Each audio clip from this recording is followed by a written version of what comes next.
Now think about it for a moment.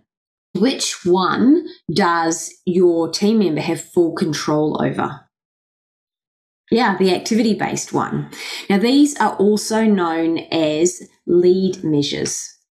Outcome-based KPIs or metrics are often known as lag. In other words, they've happened already. By the time you count the number of sales, you've got all the activities and things that lead up to it have already been done. So why does this matter? Well, if you're wanting to motivate somebody or incentivize somebody or basically set them up for success within your business, you need to put them in the driver's seat of control over the outcome. Now, sales itself could be impacted by so many external factors. There could be different market shifts. There could be freak weather events. You're thinking there's all sorts of things that could happen that could affect sales.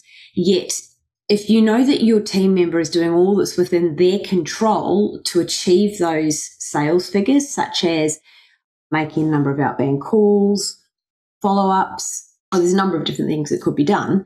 If you know they're doing all of those things, all of the things that would lead to the conversion and success, and the number of them that are required to meet certain sales figures, then you know that they are performing very well. Now, those sales may or may not convert because of the external factors, but as long as you know that your team member is doing all that they can within their control, then you know you're setting them up for success.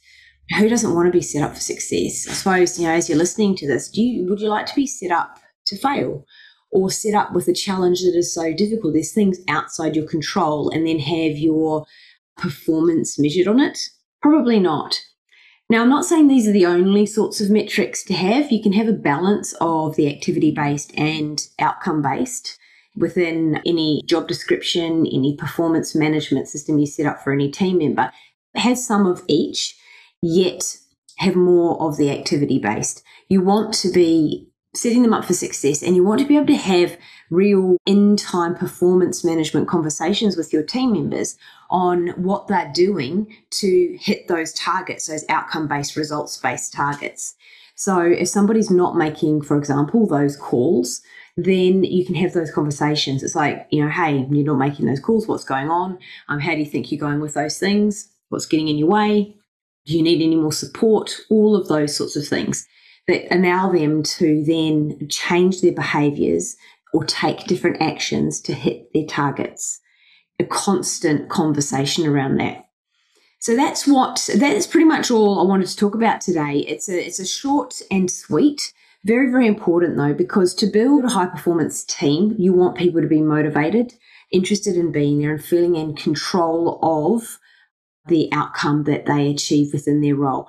And you need to be checking in with them regularly. So this is not a surprise at the end of 6 months or 3 months. Let's just look down at whether you hit your sales targets. It is around talking to them frequently, making sure that they are supported and given feedback on those activities that they are doing.